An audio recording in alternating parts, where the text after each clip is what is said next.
So how you doing? I'm doing great, just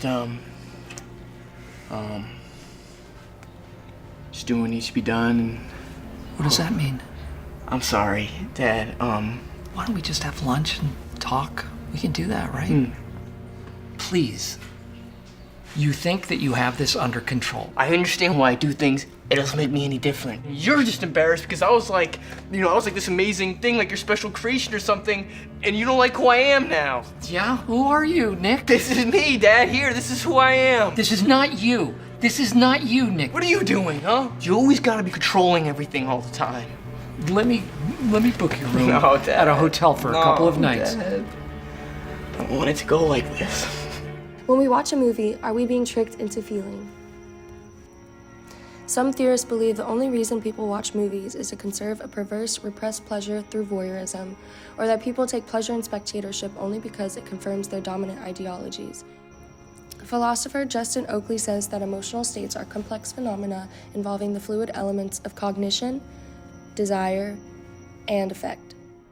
For example, if you're watching a gore film and suddenly feel nauseous, your physiological effect would be your stomach getting queasy. Your cognition, aka your judgment, is that the object of disgust, the movie, is bad.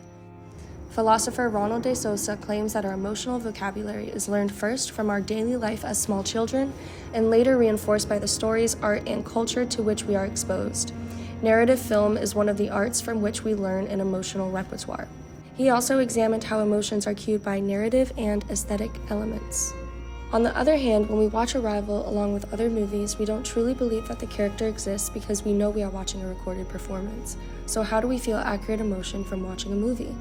Carl Plantinga, an emotions researcher, used new studies in cognitive psychology and neuropsychological work on mirror neurons to prove Justin Oakley's theory. But a gore film isn't the only time we can feel queasy from our emotions. Feeling nauseous can come from a multitude of emotions like anxiety, stress, and excitement. These different cognitive judgments have the same effect on the body, reinforcing the idea that imagining, believing, is an important aspect of feeling and emotion. Murray Smith is a cognitivist and advocate for cognitive film theory, who states that the cognitive function that occurs whenever we have an emotional response to film is more often imaginative instead of belief-oriented. Smith identifies two different ways spectators can identify with characters: sympathy, feeling for, and empathy, feeling with. When we empathize with a character, we are central imagining. We are imagining the emotions from the inside of the character's experience. When we sympathize, we are acentral imagining, which is imagining from the outside. For the bulk of film spectatorship, we exhibit acentral imagining. Cognitivists state that sympathetic emotional engagement with on-screen characters relies solely on this. Murray Smith rewrites the definition of emotional sympathy as such, an aspect of identification that involves three levels of imaginative engagement with characters. There's recognition, alignment, and allegiance. Recognition is the process where we as an audience identify representations and performances as characters.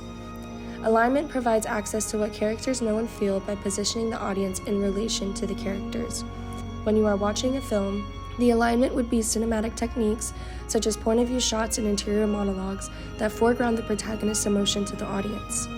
An example that Beautiful Boy and Arrival both use is juxtaposition editing. Allegiance is when you as a spectator choose allies in on-screen characters in relation to your own moral and ideological evaluation. It is the judgment and response to a character's personality and behavior without replicating the emotions of the character. The statement proves that cinematic techniques can accurately allow the audience to identify with a character without being emotionally attached. We don't have to feel the pain of losing a friend if we are watching a war movie, but the editing, action sequences, and the heavy performances allow us to make emotional judgments about those characters based on what they experienced in their screen time. We do not have to feel what characters feel or agree with their actions or opinions in order to imaginatively identify with their situations or their aspirations. By breaking down our identification process, we can find that the underlying process of emotional engagement is similar to feeling emotion in reality. When you feel any emotion, there is an inherent cognitive function that perpetuates a belief.